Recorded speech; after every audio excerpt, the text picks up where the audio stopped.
Estamos en una serie que hemos llamado Proceso de Cambio. Ya hemos dicho muchas veces, esta es la quinta parte de esta enseñanza, Proceso de Cambio, que todos y cada uno de los que estamos aquí necesitamos cambiar, y no solamente eso, sino anhelamos cambiar, ¿verdad? Queremos parecernos más a Cristo. Esa es nuestra meta es ser como Él, manifestar al mundo sus cualidades, sus características, su carácter, su amor, su misericordia. Todo lo que representa a Jesús, yo quiero ser como Él. Y por supuesto, para ser como Jesús, desde que comienza nuestro caminar con Cristo, cuando le entregamos nuestra vida, le recibimos como nuestro Señor y Salvador, necesitamos enfrentar un proceso de cambio. En ese proceso de cambio ya hemos hablado que es indispensable para poder cambiar, estar bajo el señorío de Cristo. También dijimos que para poder cambiar y parecernos cada vez más a Cristo es necesario que sepamos cuál es nuestra identidad, despojándonos de todas las mentiras que el enemigo ha intentado establecer en nuestra vida para confundir nuestra identidad. No hace falta abundar en eso, solamente hay que ver la sociedad. Hoy día ni siquiera ya a los jóvenes se les intenta confundir en cuanto si son niños o niñas, algo tan esencial como eso. También hablamos que para nuestro proceso de cambio es necesario vivir en santidad. Y hemos aprendido bastante sobre santidad, ¿verdad? Como la santidad tiene mucho más que ver con adoración que con una conducta. O sea, en base a aquello que adoro, así es mi conducta. Y si amamos al Señor con todas nuestras fuerzas, con toda nuestra mente, con todo nuestro corazón, seguro que vamos a tener una vida en santidad. Pero esta semana quiero hablar de algo muy importante que no puede faltar y que es esencial, es parte esencial de nuestro proceso de cambio, y es Consolador. ¿Alguien conoce al Consolador? Así se titula esta enseñanza dentro de la serie Proceso de Cambio, Consolador. ¿Os gusta la música? A ver, levantad la mano. ¿Cuánto os gusta la música? ¿Te gustaría? Esto es uno de mis sueños. Claro, sueños que no sé si voy a cumplir, ¿verdad? Pero me hubiera encantado saber tocar un instrumento. De hecho, por ejemplo, he visto cómo mis hijos, Aarón, ha aprendido guitarra y sigue aprendiendo guitarra. Y a mí me gustaba el piano. Siempre me ha gustado mucho el teclado, el piano. Pero resulta que muchas veces aprendemos de forma autodidacta y comenzamos a aprender y empezamos a tocar de oído. De hecho, por ejemplo, Aarón empezó a tocar la guitarra de oído, aunque luego le apuntamos a la escuela de música. Pero llega un momento en que no puedes avanzar. Por mucho que aprendas de una forma autodidacta, llega un momento que no puedes avanzar. Necesitas un maestro de música, que es ese maestro que te va a ayudar a aprender, a crecer hasta poder hacer desde lo básico hasta quizá lo más complejo. Primero quizá te enseña el pentagrama, te enseña el do, re, mi, fa, so, ¿sí? La si, hal. Y te enseña hasta poder quizá llegar a entender todas las complejidades que tienen las armonías, los acordes y los movimientos de las notas. Y aprendes, pero ¿qué me dices quizá de tocar una sinfonía de Vivaldi, o tocar una pieza de Mozart o de Juan Sebastián Bach? Quizá eso es lo más complicado que puede llegar una persona a hacer en cuanto a la música. Y esta mañana no te quiero aburrir hablando de música, pero hay un punto importante en esto que te estoy diciendo. Muchas veces vemos la vida cristiana como esa canción o esa pieza de Mozart o de Vivaldi y piensas, wow, es imposible. Una vez hablando con una amiga que era profesora de piano, dice que a veces tocar piezas de Mozart son muy complejas. Llegar a esa maestría es muy difícil, tú puedes llegar a un nivel. Y a nosotros nos pasa muchas veces que cuando vemos la vida cristiana es como esa canción o esa pieza de Mozart y pensamos, ¿qué pasa? Es imposible que yo pueda interpretar la vida. Y precisamente, como hemos hablado estos últimos domingos, cuando hablamos de santidad y cuando hablamos de identidad, entendemos los conceptos. Tenemos un asentamiento intelectual y tú ves cómo te explican la santidad y cómo te explican el tema de la identidad.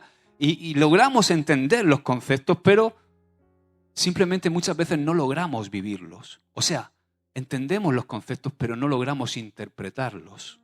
No logramos llevarlos a cabo. Anhelamos santidad, pero parece que no logramos mantenernos en santidad. Queremos cambiar, queremos crecer, pero parece que a veces nos estancamos en nuestro caminar cristiano. Del mismo modo que cuando empezamos a estudiar música, llega un momento que no podemos avanzar sin un maestro. Dios, di conmigo, gloria a Dios. Dios nos ha dado una ayuda idónea para nuestro proceso de cambio. Y tenemos a alguien que nos acompaña en nuestro proceso de cambio y ese alguien es el que garantiza nuestro éxito. Ese alguien se llama Espíritu Santo. Amén. Ahora, ¿cómo obtenemos el Espíritu Santo? Quizá ves, como me pasa a mí, esto me pasa mucho a mí, ¿no? Sobre todo ahora cuando, no sé si habéis visto la serie Chosen, supongo que sí, la habéis visto todos o habéis visto algún capítulo. Está muy bien hecha. Entonces, cuando yo veo a los discípulos de Jesús, pienso, wow, sería maravilloso poder caminar con Jesús todos los días. ¿No sería maravilloso poder caminar con Jesús todos los días? Y en cierto modo te entiendo porque a mí me pasa lo mismo. Sí, por supuesto, sería increíble compartir con Jesús diariamente, estar con Él, comer con Él, caminar con Él, hacer ministerio con Él, escuchar sus enseñanzas, hacerle preguntas personales, incluso ser corregido por Jesús. Pero hay un pasaje curioso en el Evangelio de Juan donde Jesús les dice a sus discípulos que es mejor que Él se vaya y los deje. Jesús explica en Juan 14, 16 al 17, dice, y yo rogaré al Padre y os dará otro consolador, para que esté con vosotros para siempre, el Espíritu de verdad, al cual el mundo no puede recibir porque no le ve ni le conoce, pero vosotros le conocéis porque mora con vosotros y estará en vosotros. Y luego un poquito más adelante en Juan 16, verso 7 dice, pero yo os digo la verdad, os conviene que yo me vaya, porque si no me fuera, el Consolador no vendría a vosotros, mas si me fuere, os lo enviaré. Qué tremendo, ¿verdad? Yo me imagino a los discípulos escuchando esto. Os conviene que yo me vaya. ¿Cómo?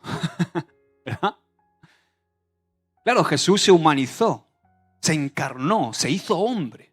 Y en su humanidad, entre comillas, estaba limitado. Solamente pudo tener 12 discípulos. Cuando ascendió al cielo había 500 personas allí, 120 en el aposento alto. En su humanidad Jesús estaba como restringido, pero ahora Él nos envía el Espíritu Santo.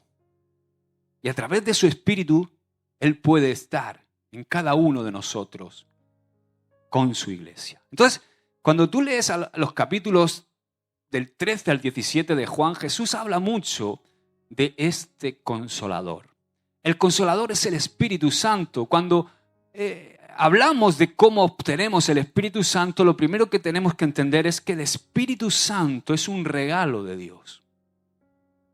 No es algo que a veces creemos que tenemos que esforzarnos por obtener por medio quizá de ayunos o de mucha oración. No. Al contrario, cuando tú confiesas al Señor Jesús como tu Salvador y Señor, en ese momento eres lleno por el Espíritu Santo y Él mora con nosotros por el resto de nuestra vida y nunca nos abandona. El Espíritu Santo está contigo, mi hermano. El tema es cómo está el Espíritu Santo en nuestra vida. Porque el Espíritu Santo a veces está contristado, pero eso no quiere decir que no está. Si has nacido de Dios, si has nacido de nuevo, el Espíritu Santo nunca te va a abandonar. Dice Efesios 1:13, aquí vemos expresada esta idea claramente, dice, en Él también vosotros, habiendo oído la palabra de verdad, el evangelio de vuestra salvación, y habiendo creído en Él, fuisteis sellados con el Espíritu Santo de la promesa. ¿Qué significa esto, Josué? Esto significa que tenemos a un maestro cuando iniciamos nuestro proceso de cambio, una ayuda que nos va a acompañar por el camino el resto de nuestra vida. Esta ayuda no es una fuerza o un poder, aunque es poderosa y tiene mucha fuerza. Esta ayuda no es una fuerza y un poder. La palabra de Dios es clara al decir que el Espíritu Santo es una persona que mora en nosotros. Es la tercera persona de la Trinidad que el Padre y el Hijo nos han enviado. Juan 15, 26 dice, pero cuando venga el Consolador, a quien yo os enviaré del Padre, el Espíritu de verdad, el cual procede del Padre, Él dará testimonio acerca de mí. No hay ninguna parte de ese proceso de cambio que no involucre al Espíritu Santo. No hay ninguna parte de mi proceso de cambio en la cual, en ese proceso de parecerme más a Cristo, en la cual no esté involucrado el Espíritu Santo. De hecho, toda la vida cristiana existe y procede por la obra del Espíritu Santo en nuestra vida. J.I. Packer, teólogo canadiense, escribe algo muy interesante. Dice, la vida cristiana en todos sus aspectos, intelectual y ético, devocional y relacional, hacia arriba en adoración y hacia afuera en misión, es sobrenatural. Solo el Espíritu Santo lo puede iniciar y solo el Espíritu Santo lo puede sostener. Y tal vez estás pensando ahí, ¿por qué le decimos consolador al Espíritu Santo? Parece que a veces cuando escuchamos esa palabra es como rebajar, ¿no? Como decir, alguien que me ayuda. Pero no es eso. Es alguien que es un maestro. No sé, para explicártelo, para que lo puedas escenificar, imagínate que Rafa Nadal te quiere enseñar a jugar al tenis. Y tú te pones ahí a jugar al tenis y entonces Rafa Nadal te dice, no, tienes que agarrar la raqueta así. No, a mí, ¿qué me vas a decir tú a mí cómo tengo que agarrar? Tú ayúdame, ¿cómo vas a decir tú a mí cómo tengo yo que agarrar la raqueta? ¿No? Sería estúpido pensar así, ¿o no? Pues el Espíritu Santo está en nuestra vida para ser nuestra ayuda idónea, pero también es nuestro maestro. Es alguien que es Dios también.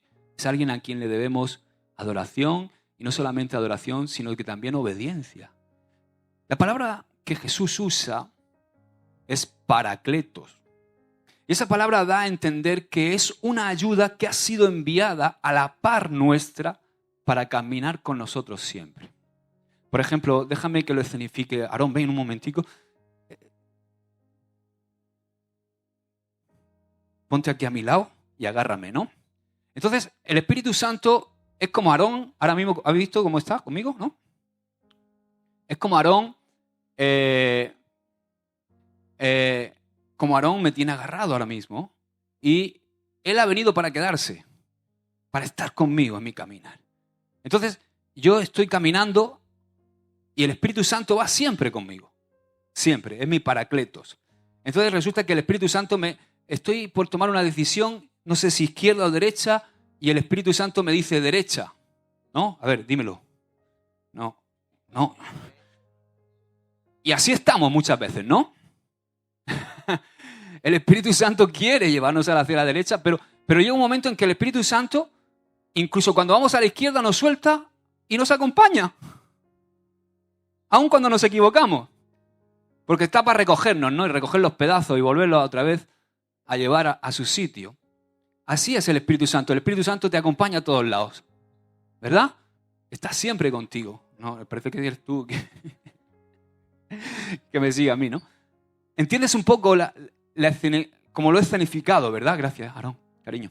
Entonces, ese es el sentido de paracletos. Lo tengo aquí anotado, dice, la palabra paracleto es abogado, intercesor, consolador, consejero, ayudador, maestro. El que intercede para que nuestra mente se aclare y se abra para comprender la palabra de Dios y su gracia en nuestra vida. Es la forma en la que el Hijo, Jesús, está presente espiritualmente en cada uno de nosotros para suplir su ausencia física. Cristo no es diferente al Espíritu Santo. Ambos son Dios. ¿Y por qué le decimos consolador? Le decimos consolador porque Él nos consuela en el sentido de que alivia toda la carga que tenemos. Él nos ayuda a llevar nuestra carga. También se le traduce como la palabra abogado. La palabra abogado implica que es alguien que nos protege, que nos defiende. En otras versiones es consejero, lo que significa que nos da sabiduría, nos ayuda a entender la vida correctamente. El punto es que Dios en su misericordia nos ha dado al Espíritu Santo nuestra ayuda idónea para nuestro proceso de cambio. Y el Espíritu Santo entonces está en nosotros como nuestra ayuda durante todo nuestro caminar con Dios. Tenemos un consolador, tenemos un abogado, tenemos un consejero, tenemos un ayudador, tenemos un maestro, tenemos al Paracletos, aleluya. Amén. Eso es una gran noticia. No puedes cambiar solo. Por eso Dios nos ha enviado su Espíritu Santo. Precisamente por nuestra incapacidad para cambiarnos a nosotros mismos. ¿Cuántas veces hemos intentado cambiar? Y no podemos, ¿verdad? Hemos cambiado quizá todo alrededor nuestro. Hemos cambiado de ciudad. Hemos cambiado de trabajo. Hemos cambiado de pareja.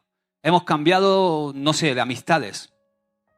Pero no podemos huir de nosotros mismos. ¿Verdad?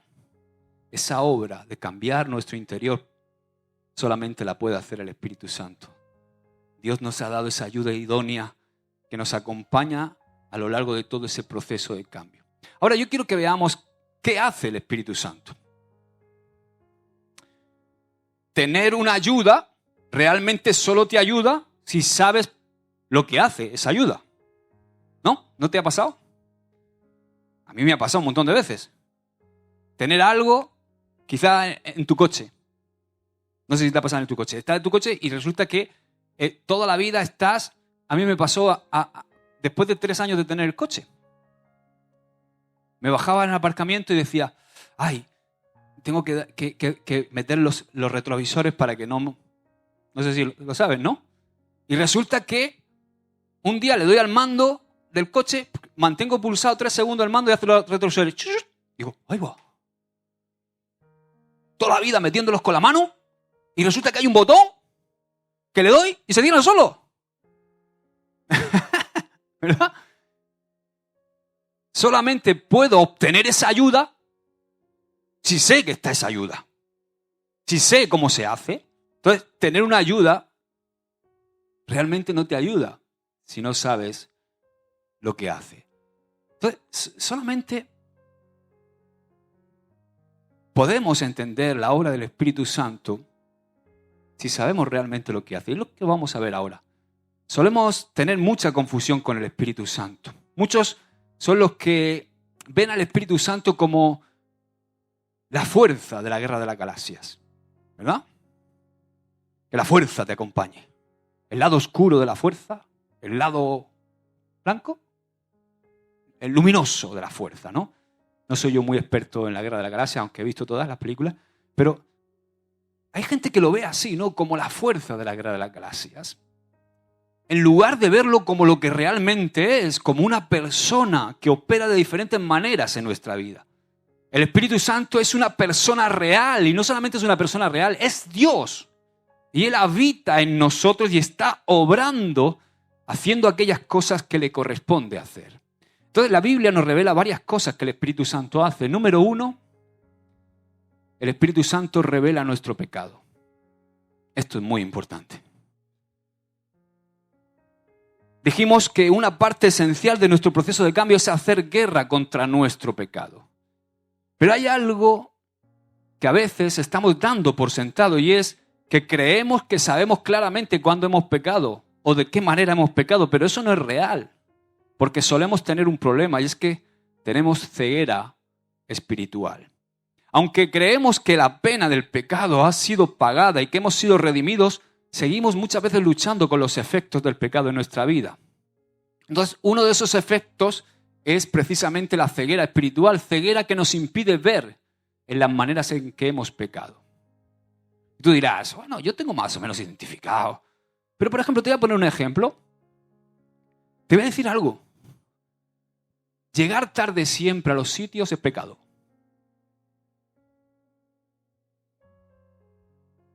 Si has quedado con alguien a una hora, a las 3:30 y llegas siempre tarde, te lo tienes que hacer ver.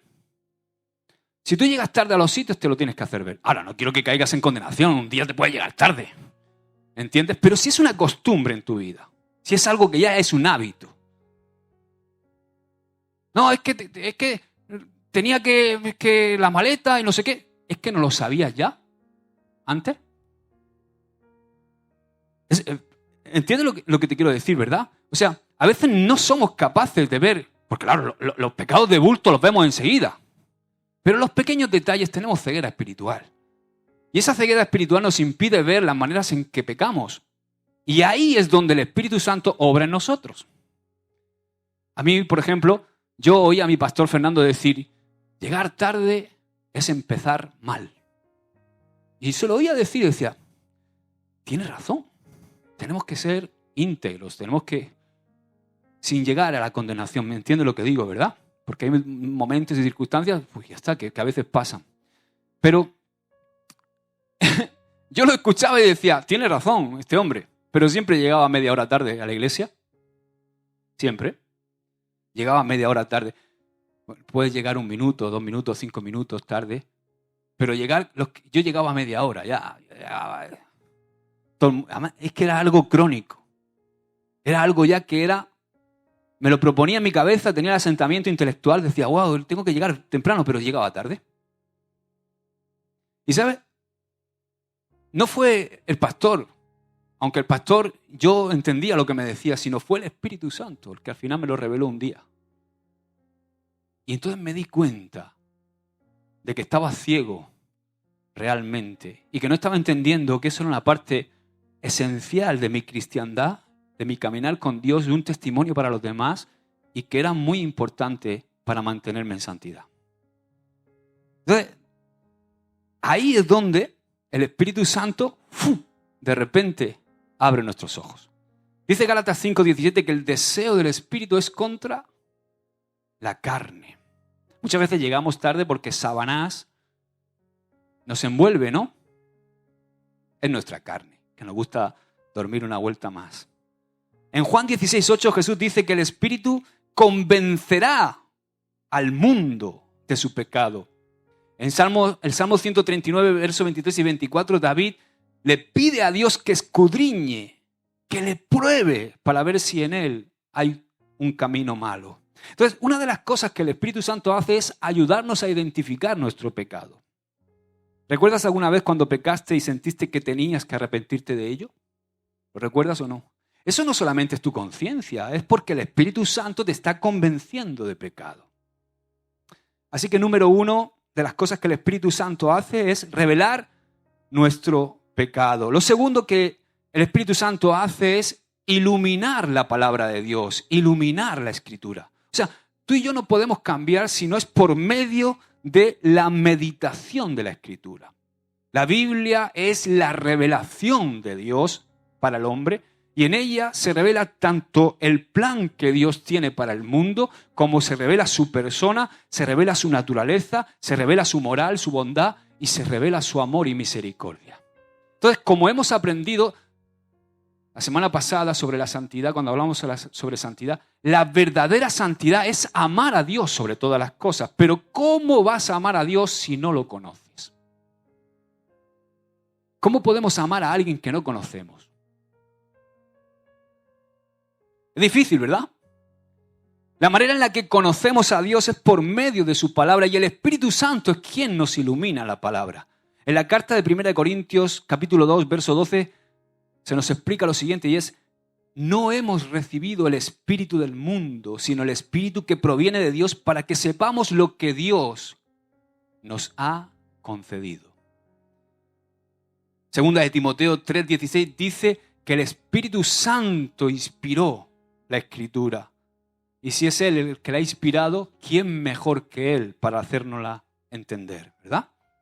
Si entendemos lo que la Biblia dice, no simplemente su contenido, sino entendemos también su relevancia, el peso eterno que tiene en nuestro proceso de cambio.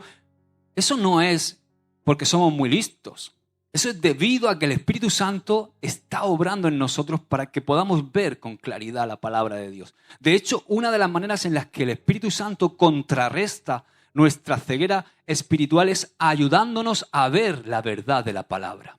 Y no solo nos ayuda a entenderla, sino que además dice la Biblia que la palabra es viva y eficaz y más cortante que una espada de dos filos que penetra hasta lo más profundo de nuestro ser para que podamos discernir, para que podamos diferenciar lo que es de la carne y lo que es del Espíritu. Eso está en Hebreos 4:12.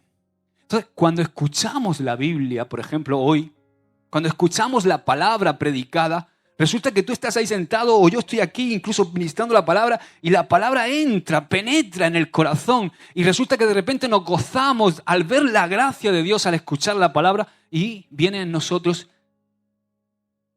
esa sensación de decir, no, esto no está bien.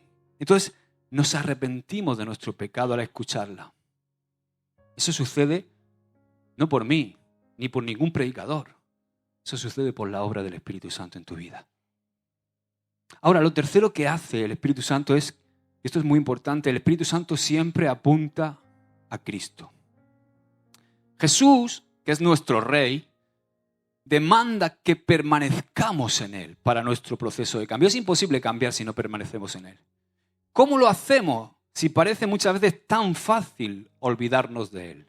Esto pasa más a menudo de lo que pensamos. Nos olvidamos. Estamos demasiado ocupados. Hay muchas cosas que nos envuelven en esta sociedad que va a 1000 por hora. Entonces, además del problema de nuestra ceguera espiritual, solemos ser rápidos para olvidar aquellas cosas que son verdaderamente importantes y que tienen importancia eterna porque estamos muy enfocados en lo natural, en lo de aquí abajo. Sin embargo, parte esencial de la labor del Espíritu Santo es ayudarnos a ver a Cristo con más claridad. Mira lo que dice Jesús con respecto a esto en Juan 15:26. Lo hemos leído antes, pero quiero recordarlo. Pero cuando venga el Consolador, a quien yo enviaré del Padre, el Espíritu de verdad, el cual proviene del Padre, Él dará testimonio ¿de quién? De mí. O sea, Jesús está diciendo, el Espíritu Santo, el Consolador, va a dar testimonio ¿de quién? De mí, de Cristo.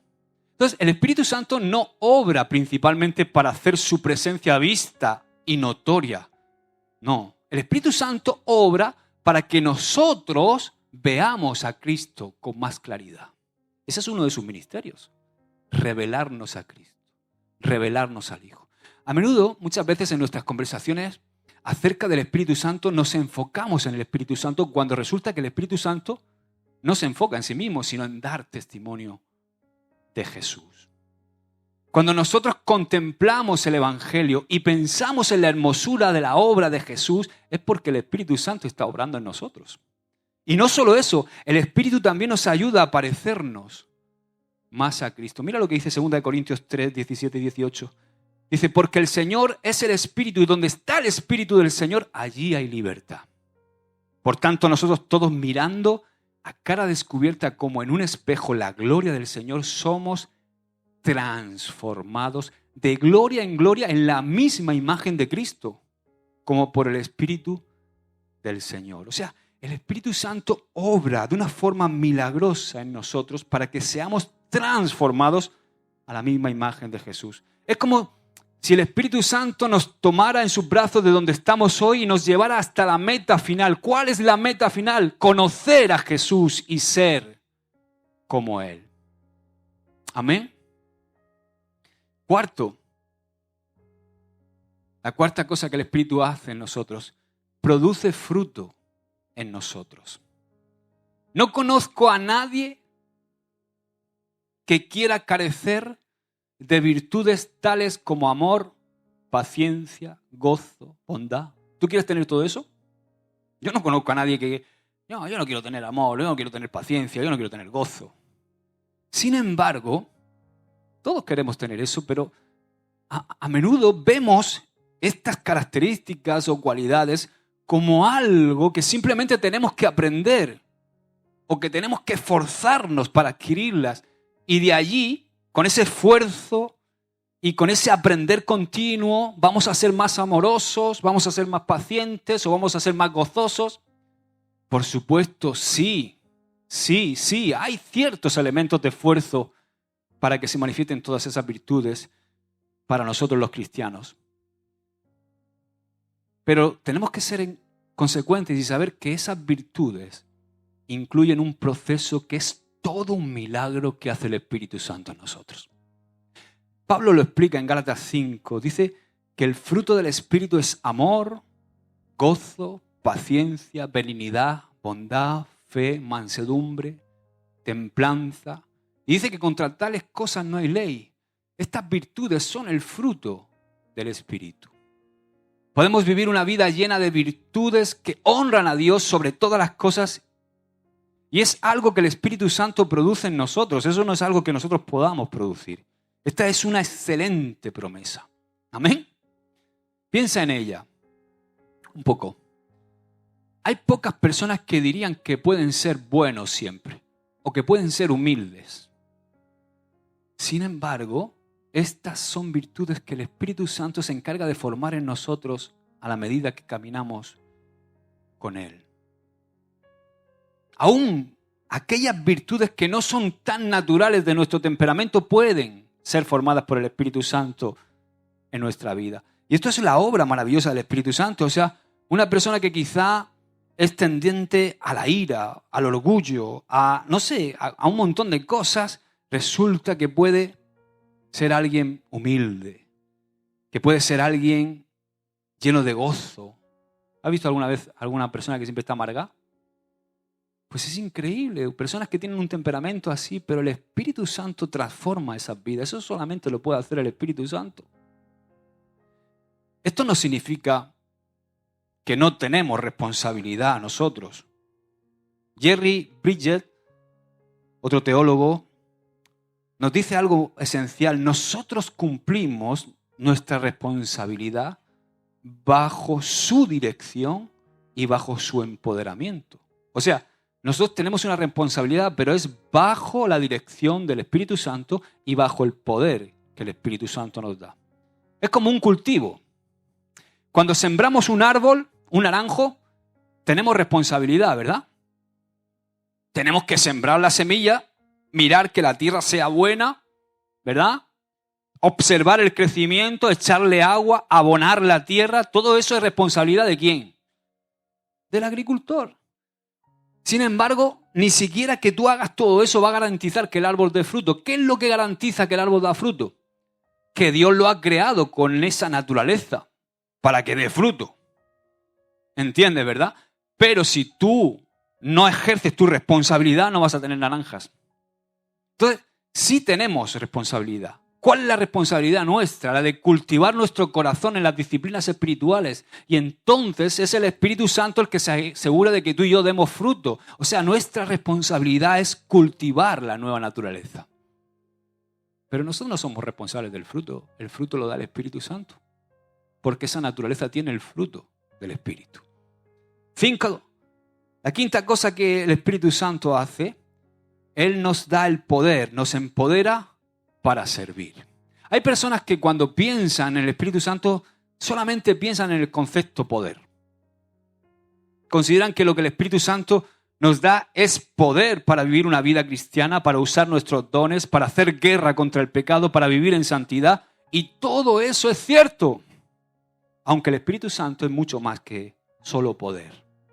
Una de las áreas donde el Espíritu Santo utiliza su poder en nuestra vida es en el tema del servicio. Un elemento central de nuestro proceso de cambio es servir y amar al prójimo, amar a las otras personas. Lo que vemos en 1 Corintios, te aconsejo que lo leas cuando estés en casa, 1 Corintios 12 y 14. O sea, 12, 13 y 14. Ahí está el 13 en medio, que es el amor, ¿verdad? Entonces, cuando yo leo esos capítulos, veo que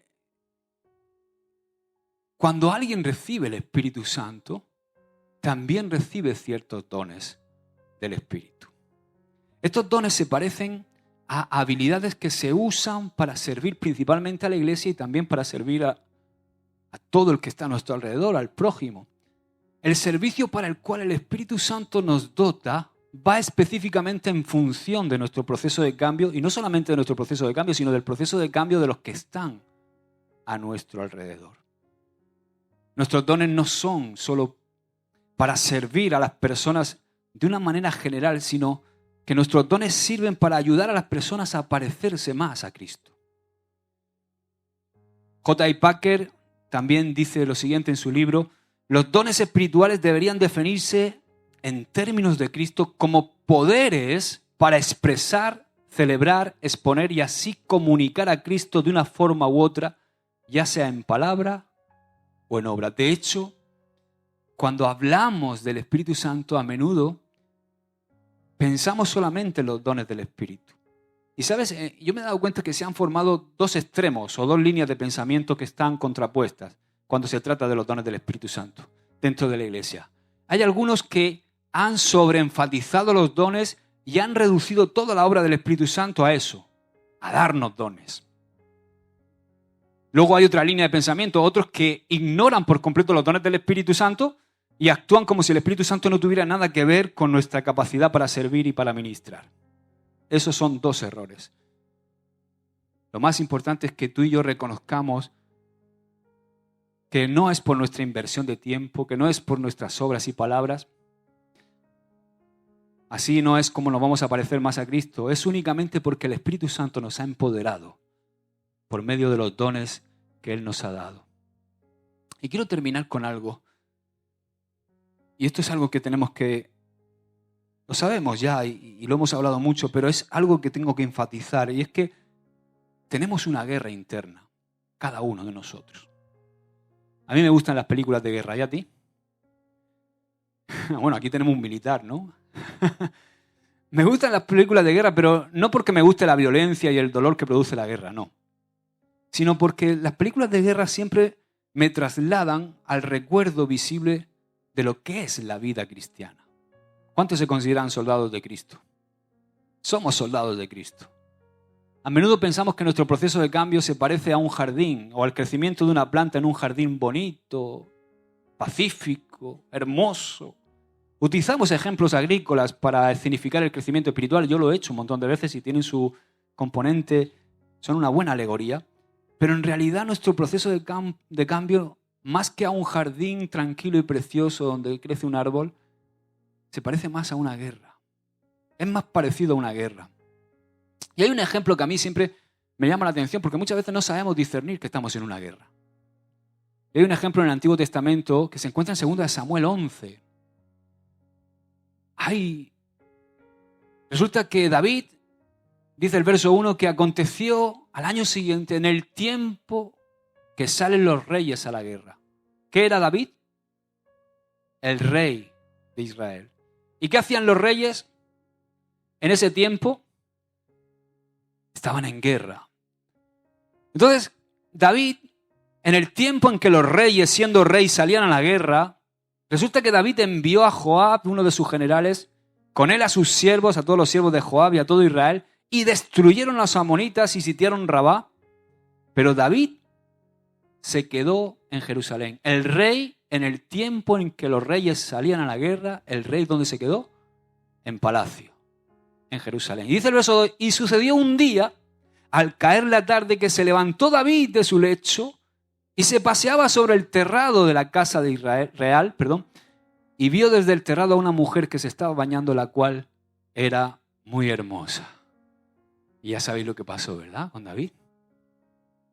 Ahí es donde se produjo todo el pecado de David. ¿Qué estaba haciendo en tiempo de guerra David?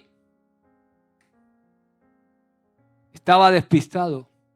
Y así estamos muchas veces nosotros con la guerra que libramos cada día. Estamos más despistados que Spiderman en un descampado. No nos aclaramos. Y sabes, el proceso de cambio en nuestra vida para parecernos más a Jesús es un proceso violento. Y a veces es doloroso y en ocasiones es traumático porque va en contra de nuestra vieja naturaleza. Y si no entendemos esto fácilmente, caemos en una pasividad adormecida como David. O como los discípulos. ¿Os acordáis de los discípulos que se durmieron mientras Jesús estaba en Getsemaní sudando gotas de sangre? Mira lo que dice Pablo en Gálatas 5, 16, 17. Esto es importante. Digo pues, para vencer, andad en el Espíritu y no satisfagáis los deseos de la carne, porque el deseo de la carne es contra el espíritu. Y el del espíritu es contra la carne. Y estos se oponen entre sí para que no hagáis lo que quisierais. Jesús le dijo a sus discípulos cuando estaban durmiendo y él estaba sudando gotas de sangre, dijo, velad y orad, porque el espíritu está dispuesto, pero la carne es débil. Tanto Jesús en este texto como Pablo nos explica que nuestra carne y el espíritu se oponen el uno al otro. O sea, ahí tenemos la guerra. Dentro de cada cristiano hay una guerra interna. Y si queremos ver la victoria en nuestro proceso de cambio, necesitamos depender del Espíritu Santo. Amén. Ahora, Josué, ¿cómo podemos o cómo debemos hacer para realmente ser guiados y ser dirigidos por el Espíritu? ¿Qué debemos hacer para ser guiados y dirigidos por el Espíritu Santo? Número 1, andar en el Espíritu. Pablo nos dice en Gálatas 5:16 que para no cumplir el deseo de la carne debemos andar en el Espíritu. Ahora, esto lo oímos, ¿verdad? ¿Pero qué es esto, Josué? Andar en el Espíritu. Esta terminología muchas veces nos parece mística, pero no lo es. O sea, andar en el Espíritu no es ir levitando por la vida, ni ir hablando en lenguas todo el día, ni ir por ahí viendo visiones a cada minuto, ni ir por ahí escuchando profecías, ni nada de eso. Todo eso es obra del Espíritu Santo, las profecías, las visiones, el hablar en lenguas, todo eso está muy bien y es cierto. Pero escúchame algo que te voy a decir, el Espíritu Santo no solamente te hace danzar, no solamente te hace sentir, no solamente te hace ver visiones, no solamente te hace hablar en lenguas, Él también te hace callar cuando tienes que callar, Él te hace pedir perdón cuando tienes que pedir perdón y Él te hace examinarte a ti mismo cuando tienes un pecado en tu vida. Y eso también es obra del Espíritu Santo. Entonces, caminar en el Espíritu o ser guiado por el Espíritu Santo significa estar bajo su influencia, estar bajo su gobierno. Y estar bajo la influencia del Espíritu Santo significa que nos sometemos a los medios que el Espíritu Santo utiliza para gobernarnos y para influirnos. ¿Sabes cómo llamo yo a estos medios? Esos medios son medios de gracia. Ahora, esos medios de gracia tenemos que saber que no son impuestos. No son impuestos. Esos medios de gracia que Dios nos da para que nosotros podamos cambiar y parecernos más a Jesús, no son impuestos. El teólogo canadiense J.I. Packer sigue diciendo en su libro, dice, el Espíritu demuestra su poder en nosotros, no solamente por medio de interrupciones constantes, por medio de visiones, impresiones o profecías, sino que Él hace efectivos los medios, esos medios de gracia, para mejorarnos y cambiarnos mientras caminamos. ¿Cuáles son esos medios de gracia que no nos son impuestos? Que nos ayuda, con los que el Espíritu Santo nos ayuda a parecernos más a Jesús y a crecer en nuestro proceso de cambio. Andar en el Espíritu es leer la Biblia, meditar en la palabra de Dios. Ese es un medio de gracia. Pasar tiempo en oración. Ahora, leer la Biblia, nadie va a venir y te va a obligar, ¿a que no? No te es impuesto. ¿Pasar tiempo en oración te es impuesto? No, ahí tienes otro medio de gracia. ¿Congregarte te es impuesto? No, tú decides venir o no. Yo he ido a buscaros a alguno una vez a vuestra casa, a traeros arrastrando aquí. No, congregarte es un medio de gracia para que tú puedas cambiar en tu proceso, para que tú puedas parecerte más a Cristo, para que el Espíritu Santo siga trabajando en ti. Es un medio de gracia, pero no te es impuesto. ¿Servir al Señor te es impuesto? No. Decía Pablo, me es impuesta necesidad. Pero era el Espíritu Santo quien pone esa necesidad en nosotros de servir a Dios. ¿Te es impuesto que tú estés con amigos cristianos que te confrontan quizá y que te animan cuando estás deprimido o que confrontan tu pecado? No, pero esos son medios que el Espíritu Santo ha puesto para que tú puedas seguir cambiando en tu proceso de cambio. Son medios de gracia. Ahora, lo segundo que debemos hacer para ser guiados y dirigidos por el Espíritu Santo es examinar nuestra vida por el Espíritu. Una práctica que pocos tenemos es la de examinarnos, la de la examinación propia e introspectiva. ¿Por qué? Porque solemos ser muy buenos en identificar los pecados y las faltas de los demás, pero no ponemos tanta atención a nuestras faltas. Eso se nos da muy bien, ¿a que sí? Ver los pecados de los demás, pero no vemos los nuestros. Pero si verdaderamente queremos cambiar, necesitamos tener una idea clara y concisa. Y no solamente concisa, sino constante de cómo estamos. Entonces, algo práctico que yo practico es tomarme 5 o 10 minutos todos los días. Al iniciar el día yo, normalmente, otros quizás a la noche, para evaluar mis últimas 24 horas. Evalúate. Toma esos 5 o 10 minutos, de verdad. A mí me han salvado mi vida. En esos 5 o 10 minutos que puedas hacer tuyo el clamor de David en el Salmo 139, versos 23 y 24, donde dice: examíname, oh Dios, y conoce mi corazón, pruébame y conoce mis pensamientos y ve si hay en mí camino de perversidad y guíame en el camino eterno. Amén. Estamos bajo el señorío de Cristo en todo momento y el Espíritu mora en nosotros. Él es nuestra ayuda. Y cuando tú te detienes a examinarte a ti mismo, el Espíritu Santo viene y te habla. Él nos ilumina las áreas de nuestra vida que necesitan cambiar y los pecados que debemos confesar y de los que nos debemos arrepentir. Otra cosa práctica, escúchame, parece una tontería, pero si te gusta escribir. Ay, hermanos, cuando yo empiezo a repasar todo lo que escribo y veo donde Dios me habla y es bueno que repases lo que has escrito cada semana porque ahí estás viendo. Ay, Señor. Usa un cuaderno y plasma en ese cuaderno aquellas cosas que el Espíritu Santo te está mostrando para que puedas ver, libreta tras libreta, vas viendo tu proceso de cambio y vas viendo cómo vas siendo liberado de cosas y el Espíritu Santo va mostrándote aquellas cosas que tienes que quitar de tu vida. Entonces, el proceso de cambio en el cual nos encontramos a veces es difícil. De hecho, como he mencionado, es una guerra. Es algo tan complejo como tocar una pieza de Mozart. No podemos intentar ser santos en nuestras propias fuerzas. Está claro. Tampoco podemos recordar a quién le pertenecemos en nuestra propia fuerza. Le pertenecemos a Jesús, pero se nos olvida fácilmente. No podemos someternos a Cristo y permanecer en Él en nuestra fuerza. Simplemente no podemos cambiar únicamente por nuestra propia fuerza. Precisamente por eso Dios nos ha dado ese regalo precioso de darnos su Espíritu, de darnos al Espíritu Santo, ese Espíritu Santo que estará con nosotros hasta el fin, que camina con nosotros y nos ayuda en nuestro proceso de cambio. Amén. Está claro que para cambiar dependemos del Espíritu Santo. Padre, te doy gracias por tu palabra, Señor. Gracias porque tú nos hablas. Yo te pido que tú selles esta palabra en nuestro corazón y que dé fruto en abundancia, en el nombre de Jesús. Amén y amén. Amén.